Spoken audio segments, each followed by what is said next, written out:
Hello everyone, welcome to BSP pharmacy. BSP pharmacy में आपका स्वागत है। तो कैसे हैं आप सब? आई होप आप सब बहुत ही ज्यादा अच्छे होंगे। तो आज की वीडियो में हम लोग बात करने वाले हैं डी फार्मा कोर्स के बारे में कि डी फार्मा में एडमिशन कैसे लें, डी फार्मा कोर्स की फीस कितनी होती है, डी फार्मा कोर्स को करने के बाद हम लोग कौन कौन सी जॉब कर सकते हैं और सैलरी कितनी मिलती है। वीडियो में कंप्लीट बात करेंगे, तो वीडियो को लास्ट तक ध्यान से देखना। वीडियो में कोई भी इंप्रूवमेंट करने को होता है या फिर आपका कोई भी डाउट होता है, आप कमेंट सेक्शन में कमेंट करके पूछ सकते हैं। तो सबसे पहले हम लोग ये जान लेते हैं कि what is D pharma. D pharma क्या है? तो डी फार्मा आपका 2 साल का डिप्लोमा कोर्स है। ठीक है, डी फार्मा आपका 2 साल का डिप्लोमा कोर्स है। डी फार्मा फर्स्ट ईयर में आपको 5 सब्जेक्ट पढ़ने होते हैं और डी फार्मा सेकेंड ईयर में आपको 6 सब्जेक्ट पढ़ने होते हैं। एक सब्जेक्ट का आपको एग्जाम देना होता है, वो है आपका ईबीएस। ठीक है, तो आप मान लीजिए कि डी फार्मा फर्स्ट ईयर में आपको 5 सब्जेक्ट पढ़ने हैं और डी फार्मा सेकेंड ईयर में आपको 7 सब्जेक्ट पढ़ने हैं। तो टोटल आपको डी फार्मा में 12 सब्जेक्ट पढ़ने होते हैं।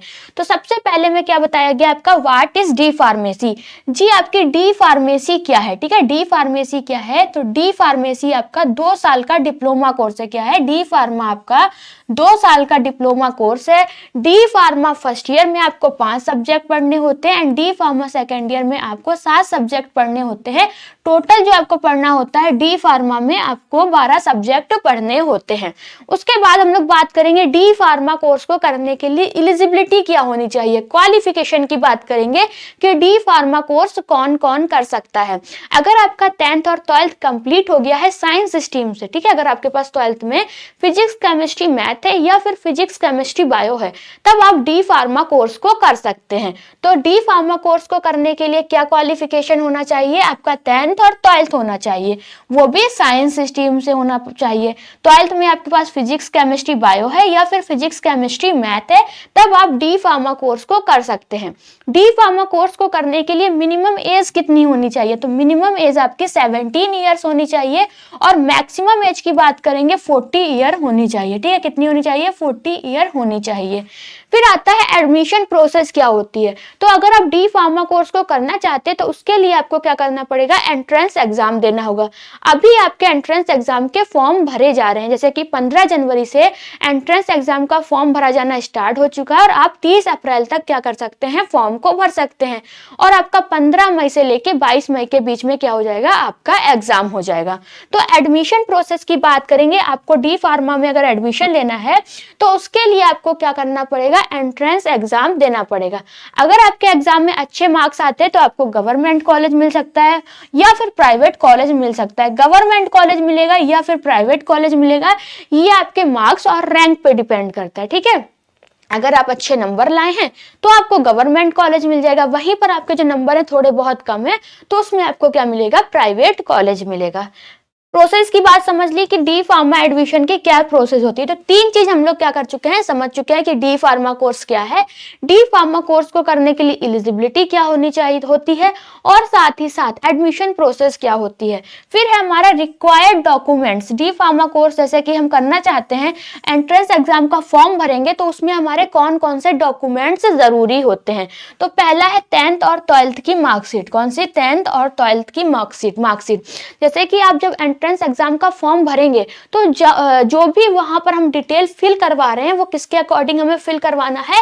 10th की मार्कशीट के अकॉर्डिंग ही हम क्या करेंगे? फॉर्म फिल करवाएंगे। अगर वहां पर मेरा नाम जो भी लिखा है वही नाम हमें क्या करना है? अपने फॉर्म में फिल करवाना है। ठीक है, आधार कार्ड की जरूरत पड़ती है, फिर पासपोर्ट साइज फोटो की जरूरत होती है, कास्ट सर्टिफिकेट की जरूरत होती है इफ अप्लीकेबल। अगर आपका अप्लीकेबल है तभी आपका क्या होगा? कास्ट सर्टिफिकेट लगेगा, वरना आपका कास्ट सर्टिफिकेट नहीं मांगा जाता है। तो इतनी सारी चीजें आपको क्या हो गई होंगी? आई होप क्लियर हो गई होंगी। फिर कोर्स ड्यूरेशन की बात करेंगे, जो कि हम लोग स्टार्टिंग में ही समझ चुके हैं कि जो आपका डी फार्मा कोर्स होता है कितने साल का होता है? 2 ईयर का एकेडमिक कोर्स होता है। ठीक है, आपका 2 साल का डिप्लोमा कोर्स होता है। इसमें आपका प्रैक्टिकल भी होता है और आपकी हॉस्पिटल ट्रेनिंग भी होती है। जब आप डी फार्मा सेकेंड ईयर के एग्जाम दे लेंगे तो उसके बाद क्या होता है? आपकी हॉस्पिटल ट्रेनिंग होती है। हॉस्पिटल ट्रेनिंग जो होती है आपकी 3 महीने की होती है या फिर हम कह सकते हैं 500 घंटे की होती है। ठीक है, जो आपकी हॉस्पिटल ट्रेनिंग होती है वो आपकी 300 घंटे की कह सकते हैं 300 घंटे की या फिर नहीं सॉरी 500 घंटे की, या फिर हम लोग कह सकते हैं 3 मंथ की होती है। ठीक है, हॉस्पिटल ट्रेनिंग होती कहाँ है? तो जो आपकी हॉस्पिटल ट्रेनिंग होती है, अगर आपके एरिया में पीएचसी हॉस्पिटल है या फिर सीएचसी हॉस्पिटल है, तब आपको क्या करना पड़ेगा, यहीं पर आपको हॉस्पिटल ट्रेनिंग करनी होती है। डी फार्मा की फीस स्ट्रक्चर क्या होता है? डी फार्मा हम कोर्स कर रहे हैं तो उसमें हमारी कितनी फीस लग जाएगी। ठीक है, फीस की बात करेंगे तो अगर आपको गवर्नमेंट कॉलेज में मतलब एडमिशन मिला है तो उसकी जो फीस होती है 10,000 से लेकर 40,000 रुपए पर ईयर होती है। कितनी होती है? 10,000 से लेकर 40,000 रुपए पर ईयर होती है। आपको ये भी देखना है कि आपका जो कॉलेज है वो पूरा गवर्नमेंट कॉलेज है या फिर एडेड कॉलेज है। ठीक है, ये भी आपको देख लेना है। वहीं पर अगर आप प्राइवेट कॉलेज से डी फार्मा कर रहे हैं तो आपकी जो फीस होती है 50,000 से लेकर 1.5 लाख रुपए पर ईयर होती है। कितनी? प्राइवेट कॉलेज की जो फीस होती है 50,000 से लेकर 1.5 लाख रुपए पर ईयर होती है। सब्जेक्ट की बात करेंगे, डी फार्मा में आपको कौन कौन से सब्जेक्ट पढ़ने होते हैं? तो डी फार्मा फर्स्ट ईयर में आपको फार्मास्यूटिक्स पढ़ना होता है, फार्मास्यूटिकल केमिस्ट्री पढ़ना होता है, फार्माकोग्नोसी पढ़ना होता है, कम्युनिटी फार्मेसी एंड मैनेजमेंट पढ़ना होता है। ये जो आपके सब्जेक्ट हैं डी फार्मा सेकेंड ईयर के हैं। ठीक है, डी फार्मा फर्स्ट ईयर में आपको कितने सब्जेक्ट पढ़ने हैं? 5 सब्जेक्ट पढ़ने हैं। कौन कौन से? Pharmaceutical chemistry, HAP, social pharmacy, pharmacognosy और फार्मास्यूटिक्स। ये 5 सब्जेक्ट आपको डी फार्मा फर्स्ट ईयर में पढ़ने होते हैं। डी फार्मा सेकेंड ईयर में आपको कितने सब्जेक्ट पढ़ने हैं? 6 सब्जेक्ट पढ़ने। तो सब्जेक्ट की बात भी हम लोग क्या कर सकते हैं, कर चुके हैं। जॉब अपॉर्चुनिटीज की बात करेंगे, डी फार्मा करने के बाद हम कहाँ कहाँ जॉब कर सकते हैं? तो क्या है, आप रिटेल फार्मासिस्ट की जॉब कर सकते हैं, हॉस्पिटल फार्मासिस्ट में काम कर सकते हैं एज अ हॉस्पिटल फार्मासिस्ट की तरह। ठीक है, फिर क्या मेडिकल स्टोर पर एमआर की जॉब कर सकते हैं या फिर अपना खुद का मेडिकल स्टोर भी खोल सकते हैं लाइसेंस मिलने के बाद। तो डी फार्मा कोर्स को करने के बाद हम कौन कौन सी जॉब कर सकते हैं? रिटेल फार्मासिस्ट की, हॉस्पिटल फार्मासिस्ट की, एमआर की और क्या है, अपना मेडिकल स्टोर भी खोल सकते हैं। आफ्टर सैलरी डी फार्मा, ठीक है, जैसे कि डी फार्मा कोर्स को करने के बाद अगर हम कहीं जॉब कर रहे हैं तो उसकी सैलरी क्या रहेगी? तो ये आपके डिपेंड करती है एक्सपीरियंस पे और आपकी जॉब के, कि आप कौन सी जॉब कर रहे हैं। तो फ्रेशर की जो आपकी सैलरी होती है, मान के चले 10,000 से लेके 15,000 रुपए क्या होती है, पर मंथ होती है। अगर आपको एक्सपीरियंस हो गया है तो उसकी जो सैलरी होगी 20,000 से 30,000 रुपए क्या होगी, पर मंथ होगी। फिर क्या, government job after D pharma.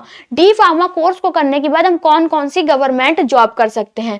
तो फार्मासिस्ट की, जैसे कि आपका आरआरबी फार्मासिस्ट है, ठीक है, आरआरबी फार्मासिस्ट, रेलवे फार्मासिस्ट है, आर्मी फार्मासिस्ट है, सीआरपीएफ फार्मासिस्ट है। तो ये सारी की सारी आप क्या कर सकते हैं, गवर्नमेंट जॉब कर सकते हैं डी फार्मा कोर्स को करने के बाद। और आप डी फार्मा कोर्स को करने के बाद हायर स्टडी भी कर सकते हैं। अगर आपका आगे पढ़ने का मन है तो आप आगे भी पढ़ सकते हैं। डी फार्मा कोर्स को करने के बाद आप बी फार्मा कर सकते हैं, बी फार्मा कोर्स को करने के बाद एम फार्मा कर सकते हैं, एम फार्मा कोर्स को करने के बाद फार्म डी कर सकते हैं। तो इस टाइप से आप क्या कर सकते हैं, अपनी आगे की पढ़ाई भी जारी रख सकते हैं। डी फार्मा कोर्स को करने के बाद आप हॉस्पिटल मैनेजमेंट कोर्स भी कर सकते हैं। ठीक है, एडवांटेज क्या है, डी फार्मा अगर हम कोर्स कर रहे हैं तो उसके क्या क्या फायदे हैं। जब हम कोई चीज है, कोई भी कोर्स कर रहे हैं तो उसके फायदे के बारे में भी क्या होना चाहिए, हमको पता होना चाहिए। तो डी फार्मा जो कोर्स है आपका शॉर्ट ड्यूरेशन कोर्स है, मतलब कि कम समय में कंप्लीट होने वाला आपका कोर्स है। और इसके बाद अर्ली जॉब अपॉर्चुनिटीज, इसके बाद हम जल्दी क्या कर सकते हैं, जॉब कर सकते हैं। फिर मेडिकल फील्ड में भी हमारा क्या है, करियर है डी फार्मा कोर्स को करने के बाद। वो शुड चूज डी फार्मा। कौन कौन स्टूडेंट डी फार्मा कोर्स को मतलब कर सकता है? तो student interest in medical field, जो भी स्टूडेंट मेडिकल फील्ड में इंटरेस्ट रखते हैं या फिर मेडिकल फील्ड में जाना चाहते हैं वो स्टूडेंट डी फार्मा कोर्स को कर सकते हैं। लो बजट स्टूडेंट, जिनके पास बहुत ज्यादा पैसा नहीं है, वो नहीं कोई आपका मेडिकल कोर्स कर पा रहे हैं, तो आप डी फार्मा कोर्स को कर सकते हैं। ठीक है, अर्ली अर्निंग एस्पिरेंट, जो बच्चे जल्दी पैसा कमाना चाहते हैं वो बच्चे भी क्या कर सकते हैं, डी फार्मा कोर्स को कर सकते हैं। तो आई होप आपको डी फार्मा कोर्स के बारे में जो भी जानकारी हमने बताई है वो अच्छे से समझ में आ गई होगी। और कुछ भी नहीं समझ में आया तब आप कमेंट सेक्शन में कमेंट करके पूछ सकते हैं। अगर आपको वीडियो अच्छी लगी हो तो लाइक करें, कमेंट करें और हमारे चैनल को सब्सक्राइब करें। वीडियो को लास्ट तक देखने के लिए थैंक यू सो मच।